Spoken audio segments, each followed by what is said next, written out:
오늘 함께 보신 본문으로 불안을 극복하는 방법. 아마 우리 살면서 인생 고비고비마다 불안과 또 여러 가지 두려움을 경험하면서 살게 되죠. 아마 돌이켜보면 어떤 것이 제일 불안하셨습니까? 저는 세상 살면서 불안한 게 뭐 없다 그러면 거짓말이지만 거의 불안해 본 적은 없었던 것 같아요. 돌이켜 보니까. 근데 딱 한 번 불안했던 것 같아요. 언제였냐면 결혼할 때. 결혼할 때 왜 불안했냐? 뭐 기뻐해야 되는데 내가 내 인생 하나 뭐 책임지는 거는 뭐 괜찮을 텐데 내가 다른 사람 인생을 책임져야 된다는 생각을 하니까 막 걱정과 불안이 막 올라와서 저 결혼식 때 막 펑펑 우니라고 하여튼 결혼식 다 망쳐놨어요. 그래서 막 장인어른이 저 인간이 사랑하지도 않는 결혼을 해서 저렇게 펑펑 우나 이렇게 생각을 하셨다 그러더라고요.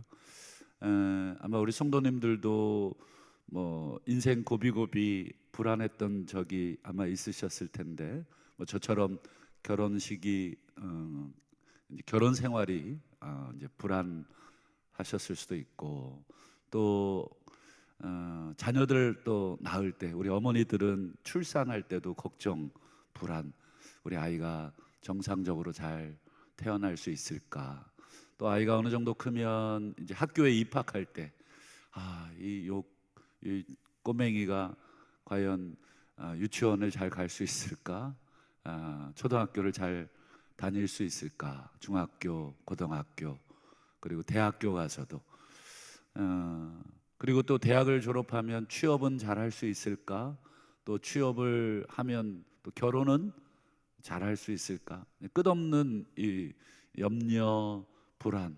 또 취업을 해도 직장에 뭐 계속 잘 다닐까? 뭐 등등의 하여튼 꼬리에 꼬리를 무는 불안과 염려 가지고 우리가 살게 되는 것 같습니다. 오늘 본문의 제자들은 뭐가 두려웠을까? 아마 여러 가지로 두려움이 많았을 것입니다. 그래서 오늘 예수님이 먼저 제자들에게 이렇게 얘기하셨죠. 27절을 한번 보실까요? 평안을 너희에게 끼친다.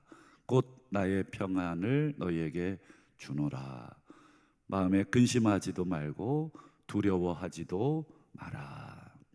여기 보면 평안이라는 단어, 근심이라는 단어, 두려움이라는 단어, 요 세 가지 단어가 이 핵심 키워드인데 이 평안과 근심, 평안과 두려움 이건 같이 있을 수 없죠.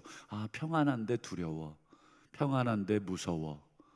물론 왔다 갔다 할 수는 있겠지만 이 두 개의 감정이 이렇게 공존하는 것은 어렵죠.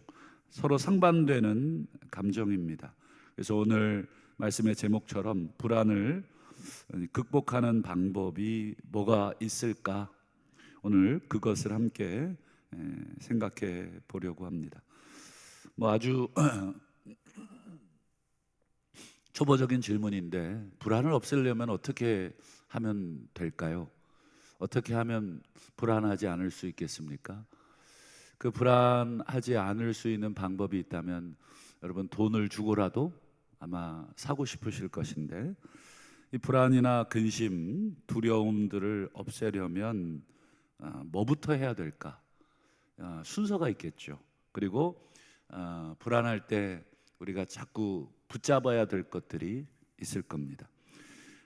오늘 제자들이 근심하고 두려워하는 이유는 지금 6월절 만찬 중에 지금 6월절 마지막 저녁이거든요. 예수님이 뭐 아시는 것처럼 제자들의 발도 씻겨주시고 또 제자 중에 한 명이 나를 배반할 것이다 이런 예고도 해주시고 17장까지 지금 계속 예수님의 소위 담화, 예수님께서 하시는 말씀의 쭉 연속입니다. 굉장히 길게 13, 14, 15, 16, 17 굉장히 길게 예수님께서 그 밤에 불안에 떨고 있는 제자들에게 얘기를 하셨는데, 그 중에 많은 말들 중에 뭐가 제일 제자들을 불안하게 했냐면, 우리 한번 그 대표적인 구절을 한번 보겠습니다. 13장 36절을 한번 보실까요? 내가 가는 곳에 너희들이 지금은 따라올 수 없다. 내가 가는 곳에 너희들 못 따라와.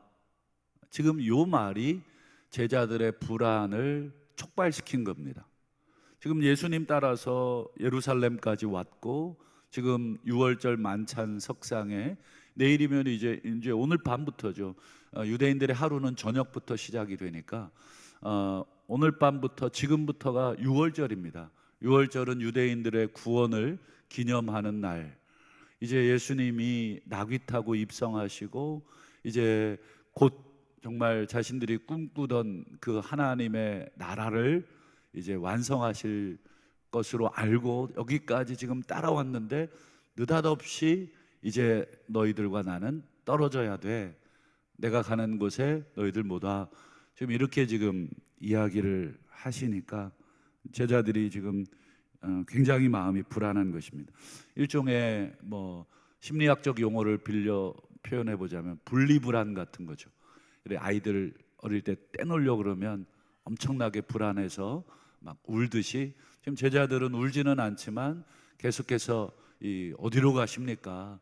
심지어 베드로는 내가 주를 위해 목숨까지도 드리겠습니다, 이렇게까지 이야기를 하고 있는 거죠. 밖에는 유대인들이 지금 예수님을 호시탐탐 죽이려고 노리고 있었죠. 그건 제자들도 죽이려고 했던 것과 똑같습니다. 지금 예수님과 제자들은 분리되어 있지 않기 때문에, 그리고 이제 곧 로마의 군병들을 맞서야 되는 유대인과 로마 이 두 개의 이 대적들을 상대해야 되는 그런 상황 속에 예수님, 내가 가는 곳에 너희들 지금 따라올 수 없다. 자꾸 이러니까 불안할 수밖에 없습니다. 여러분, 두려움을 이제 없애려면 어떻게 해야 되느냐? 참 이게 말은 쉬운데요, 지금 말씀드리기는 너무너무 쉬운데 이게 생각보다 우리가 그렇게 실천하는 것이 쉽지는 않습니다. 오늘 그 답은 우리 14장 1절에 이미 예수님이 말씀하셨죠. 마음에 근심하지 마라. 그리고 뒤에 뭘 얘기하십니까? 믿어야 한다. 근심하지 마라. 믿어야 된다. 근심과 믿음이라고 하는 이 두 개의 뭐라 그럴까요? 두 개의 이 선택지를 놓고 근심을 선택하지 말고 믿음을 선택해야 된다. 말은 쉬운데 이걸 우리가 실천하기가 어렵습니다. 예수님이 계속해서 이 불안에 떨고 있는 제자들에게 믿으라고만 하지 않고 약속도 주셨습니다. 어떤 약속을 주셨냐면 지난 14장 3절을 한번 보실까요? 가서 내가 가는 것은 그냥 영원히 가는 게 아니다. 내가 가서 거처를 예비하면 내가 다시 올게. 내가 다시 와서 너희를 내게로 영접하여 데리고 갈게. 믿으라고만 하지 않고 구체적으로 이 믿을 수 있는 약속까지 이제 주신 거죠. 이거 믿어야 돼. 이 말 믿고 내가 다시 올 거야. 이 말을 믿어라. 부모와 아이와의 관계로 설명을 하면 조금 이해하기가 좋을 것 같습니다. 지금 제자들은 아이들이고 예수님은 지금 부모님입니다. 부모님 아이들을 어릴 때 키우다 보면 이제 같이 가면 데리고 가면 좋지만 꼭 데리고 가기 어려울 때가 한두 번은 꼭 발생을 하죠. 그래서 아이를 혼자 집에 남겨두고 어딜 다녀와야 될 그런 상황이 발생을 합니다. 그때 우리 부모님들, 저도 그런 경험이 있는데 아마 이렇게 말씀을 하셨을 겁니다. 엄마가 또는 아빠가 1시간 있다가 올 거야. 또는 30분 있다가 올 거야. 그러니까 여기 동생 데리고 사이좋게 놀고 있어. 엄마가 돌아올 때 그 다음에 하는 말이 뭐냐면 맛있는 거 사올게. 너 좋아하는 뭐 과자 사올게. 아니면 장난감 사올게. 이렇게 약속을 주고, 그리고 동생이랑 또는 혼자 덩그러니 집에 남겨두고, 대신에 이제 시간을 정하죠. 얼추 갔다 올 시간을 정합니다. 뭐 30분이면 30분, 1시간이면 1시간 이렇게 정해놓죠. 그러면 여러분, 아이의 마음은 어떻습니까? 제가 아이라고 상상을 해보고 엄마가 이런 말을 했어요. 그러면 어떤 마음이 들까? 막 불안하겠죠. 엄마랑 한 번도 떨어져 본 적이 없는 아이일수록 아마 더 그럴 것입니다. 아이의 마음이 요동을 칠 텐데, 야, 엄마 없이 내가 1시간을 어떻게 기다릴까? 또는 엄마가 아예 안 오면 어떡하지? 또는 엄마 기다리다가 동생이 자기보다 어리니까 엄마 보고 싶다고, 또는 자기보다 불안을 이길 수 없으니까 막 울겠죠. 동생이 울면 어떡하지? 등등 온갖 이 상상의 날개를 피면서 막 걱정을 할 것입니다. 하지만 우리 아이의 입장에서는 선택을 해야 됩니다. 첫 번째, 막 계속해서 울어서 엄마가 못 가게 하든지, 엄마의 바지끄레기를 잡고 절대로 놔주지 않든지. 첫 번째가 그것이겠고, 두 번째는 엄마의 약속을, 엄마의 말을 믿고 의연하게 잘 다녀오라고 이렇게 손을 흔들어 주든지. 둘 중에 하나밖에 없어요. 못 가게 하든지, 아니면 잘 다녀오라고 엄마를 믿고 보내주든지. 다른 선택지가 없습니다. 이때 아이의 어떤 이런 판단, 또 아이의 어떤 선택에 가장 중요하게 영향을 끼치는 것이 뭐겠습니까? 아이가 엄마를 절대 놔주지 않는 그런 선택을 하는 것도, 또는 엄마를 보내주는 선택을 하는 것도, 그 선택에 영향을 미치는 것이 있겠죠. 그건 평소에 엄마하고의 또는 아빠하고의 신뢰관계입니다. 신뢰관계가 잘 쌓여있는 아이들은 다녀오시라고, 엄마가 올 것을, 아빠가 돌아올 것을 믿는 거죠. 평소에 작은 약속이라도 꼭 지켜주려고. 제가 예전에 아이들 키울 때 저 아내에게 혼났어요. 왜냐하면 아이에게 약속한 거를 지켜주지 않은 적이 있었거든요. 그랬더니 막 화를 내면서 혼을 내더라고요.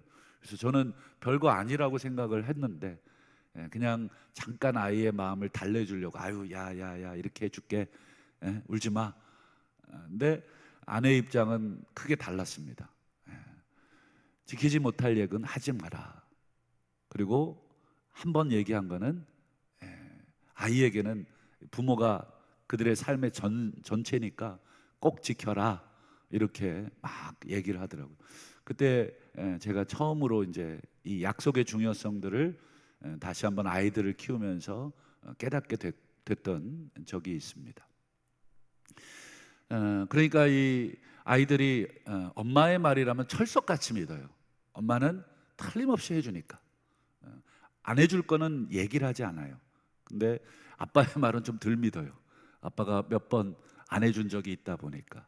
그러니까 이 부모와 아이와의 그 신뢰관계가 어릴 때 얼마나 중요한가, 이게 아이의 판단의 근거가 되고 생각의 근거가 되는 것이죠. 예수님과 제자들의 평소의 관계가 어땠을까요? 이게 굉장히 중요한 것입니다. 굉장히 예수님이 그동안 제자들에게 보여줬던 이 모습들, 그리고 제자들이 예수님을 그 모습을 보고 얼마나 많은 이 신뢰를 줬었느냐. 제자들 중에는 예수님을 의심하고 불신했던 제자도 있어요. 가룟 유다 같은 경우는 그런 거죠. 왜냐? 자기가 생각하는 방향과 예수님이 지금 가시려고 하는 방향과 어때요? 굉장히 다르다고 느꼈습니다. 가룟 유다는 이쪽으로 가야 옳다고 생각을 했고, 예수님은 저쪽으로 자꾸 가시는 모습을 보여주셨죠. 그러니까 이 가룟 유다는 끊임없이 예수님을 따라다니면서도 의심을 하고, 도대체 우리가 따르는 메시아가 맞냐? 이 제자들 가운데도 100% 신뢰하는 제자들이 있었고, 또 신뢰하지 못하는, 반신반의하면서 따라가는 제자들도 있었고, 이 덴마크에 유명한 철학자가 있는데, 여러분 딱 이름 되면 아시는 철학자입니다. 키에르케고르라고 하는 아주 유명한 철학자가 있습니다. 그분의 책 중에 불안의 개념이라는 책이 있어요. 저도 대학 다닐 때 읽었던 기억이 있는데, 그때 너무 어려워가지고 그냥 읽다가 중간에 포기하고, 나중에 이제 더 신학을 공부하면서 그 책을 다시 본 적이 있어요. 이 불안의 개념, 그리고 부제가 뭐냐면 불안, 죽음에 이르는 병, 이렇게 되어 있습니다. 책 제목이. 이 책은 불안에 대한 신학적인 생각과 심리학적인 생각을 결합해서 적어 놓은 책입니다. 그러니 얼마나 어렵겠습니까? 그냥 쓴 책도 쉽지 않은데, 신학적인 개념과 심리학적인 개념을 결합해서 불안에 대한 연구를 써놓은 것인데, 그때 제가 기억에 대학생 때 이제 뭘 먹고 살아야 되지라고 생각하다가 그 책을 우연하게 발견하게 되고, 불안, 그래, 내 인생이 앞으로 뭐 어떻게 펼쳐질지 또 불안하기도 했고, 그래서 한번 읽어보겠다고 펼쳐들었는데 쉽지는 않았습니다. 근데 어쨌든 이 불안이라는 이 책의 제목처럼, 불안은 이 죽음에 이르게 만든다. 그러니까 불안은 모든 것을 의심하게 만들고, 그리고 의심은 또 불안하게 만들고, 그러니까 의심과 불안이 계속 상호 교차가 되는 것입니다. 의심하니까 불안하고, 불안하니까 또 의심하고, 끝없는 불안과 의심의 악순환이 반복이 되다가 결국 인간은 어떻게 되느냐? 죽음에 이르게 된다는 거예요. 그러면서 이 선악과 사건, 원죄 사건을 이 키에르케고르가 이 책에서 가장 처음에 다루고 있습니다. 여러분, 이 불안을 끊어낼 수 있는 유일한 해결책이 뭘까? 아까 우리 14장 1절에서도 말씀드렸지만, 결국은 뭐냐면 믿음밖에 없다. 의심은 불안을 만들지만 믿음은 불안을 이겨내게 만드는. 그래서 키에르케고르가 이런 말을 합니다. 불안을 버릴 수 있는 용기, 이 불안을 늘 이렇게 붙들고 있다는 거예요. 근데 그걸 버려야 되는데, 그 버릴 수 있는 용기가 뭐냐면 믿음이라고 이야기를 합니다. 여러분, 하와가 에덴 동산에서 뱀이 속삭이잖아요. 하와에게 접근해서 막 그 귀에다가 이렇게 얘기를 막 합니다. 그 얘기를 듣고 하와가 속에서 의심이 올라온 것입니다. 그래? 하나님이 그러셨었어? 그런 의도였었어? 전혀 생각해보지 못한 것을 누군가의 말 한마디에 우리가 의심한 적이 있으시지 않나요? 지금 하와도 뱀의 말에 평소에 하나님을 철동같이 믿고 이렇게 생활하다가 쓱 던져준 말 한마디에 하나님을 의심하게 되고, 선악과를 보면서 의심하게 되는 거죠. 의심이 들면 사람 마음속에는 불안이 올라옵니다. 그랬었어? 야, 그러면 내 인생은 어떻게 되는 거야? 내 미래는 어떻게 되는 거야? 하나님이 나를 속였단 말이야? 야, 이거 큰일 났네. 이 의심과 불안이 하와의 마음에 요동을 친 거죠. 하와가 어떻게 했어야 됩니까? 하와는 뭘 선택했어야 됩니까? 그렇죠. 하와도 선택을 했어야 됩니다. 하나님을 선택하든지 아니면 뱀을 선택하든지. 결국 하와는 그 의심과 불안을 떨쳐내지 못하고 뱀의 말을 선택해서 선악과를 먹은 것이죠. 여러분, 마지막으로 우리 28절을 한번 보겠습니다. 내가 갔다가 너희에게로 온다. 이게 약속의 말입니다. 내가 갔다가 다시 오마. 그리고 앞서 내가 성령님을 보내주소, 성령님이 너희와 함께 할 것이고 너희 속에 있을 것이다. 뭐 여러 가지 이 약속의 말을 했는데, 내가 갔다가 너희에게 온다라고 하는 이 약속의 말을 너희가 들었지 않느냐. 그 다음 보세요. 이게 다음에 이제 선택입니다. 이 말을, 예수님의 이 약속의 말을 제자들이 어떻게 선택할 거냐. 이렇게 들었는데 나를 사랑하였더라면, 이걸 이렇게 번역을 해도 됩니다. 나를 믿었더라면. 사랑이라는 것은 믿음을 전제로 하는 것이기 때문에 너희가 나를 사랑했다, 내 말을 사랑했다면, 즉 내 말을 믿었더라면, 뒤에 보시면 어떤 결과가 있습니까? 기뻐하였으리라. 그 안에 뭐가 생기는 거예요? 불안이 아니라 기쁨이 있었을 것이다. 너희가 내 말을 믿지 못하면 불안이, 염려가 있겠지만 내 말을 믿었더라면, 나를 사랑했더라면 기쁨이 있다. 그러니까 불안을 이길 수 있는 유일한 방법은 뭐예요? 주님을 사랑하는, 또는 바꾸어 말하면 주님을 믿는 것밖에 없다. 너무너무 쉬운 얘기지만 이게 이제 우리의 삶에 결단하고 실천해야 될 문제가 있습니다. 삶의 매 순간 우리는 또 불안이 올라올 겁니다. 내 미래에 대해서, 내 건강에 대해서, 자녀들에 대해서 여러 가지 불안이 올라올 때마다 우리는 뭘 선택해야 됩니까? 그렇죠. 주님의 말씀을 믿는 것을 선택하는 것. 이건 이제 우리의 몫이고, 그 믿음을 선택하려면 평소 우리 주님과 우리와의 신뢰관계가 잘 쌓여 있어야 되고, 그래서 일상의 삶 속에서 주님께서 우리에게 베풀어 주시는 크고 작은 삶의 이 신뢰관계를 우리가 경험치를 많이 쌓아두셔야 됩니다. 말씀을 읽고 삶 속에서 작은 것을 신뢰해보고, 그 신뢰의 결과 우리에게 기쁨을 우리가 경험해보고, 그 기쁨을 잊어버리면 안 되고, 그 기쁨을 우리가 잘 간직했다가 더 큰 염려와 불안이 올 때 그 과거의 기억과 경험들을 떠올려서 그렇게 기도하는 것입니다. 아버지, 그때도 이렇게 해주셨죠. 이번에도 그렇게 해주세요. 또는 해주실 줄로 믿습니다. 이렇게 한 번, 두 번 신뢰가 쌓이면, 그렇게 해서 아이가 어른이 되면 부모님에 대한 전적인 신뢰가 생기듯이 우리의 신앙도 그렇게 해서 한 번, 두 번 하나님과의 이 신뢰가 쌓이면, 여러분, 세상에 어떠한 것이 몰아쳐도 어떻습니까? 우리는 평온하게 잘 수 있습니다. 마치 풍랑이는 뱃속에서 예수님이 고요하게 주무실 수 있었던 것처럼 우리도 그러리라 믿습니다. 말씀을 맺겠습니다. 누군가가 우리에게 너의 믿음을 보여다오 이렇게 요구한다면, 너가 하나님을 믿는다는데 내가 봤을 땐 너 하나님 안 믿는 것 같아. 물어보세요. 왜 안 믿는 것 같냐고.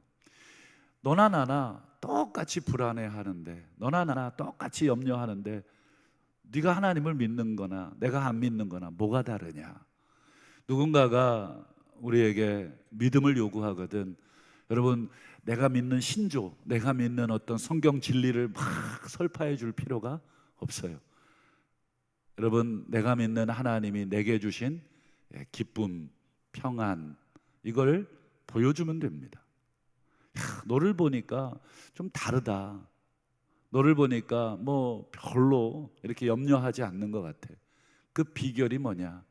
하나님을 믿으니 나를 믿어라 하는 그 말씀을 내가 믿기 때문에 왜 안 불안하겠습니까? 뭐 왜 걱정이 안 되겠습니까? 그러나 이 걱정보다 크신 하나님, 불안보다 크신 하나님이 내 아버지시기 때문에 내가 걱정할 일이 아니라 우리 아버지가 걱정해 주실 일이다. 이렇게 여러분, 믿음을 누군가가 요구한다면 우리 안에 있는 평안, 우리 안에 있는 기쁨, 이런 것들을 보여주십시오. 그것이 참된 믿음의 증거요 열매인 줄로 믿습니다.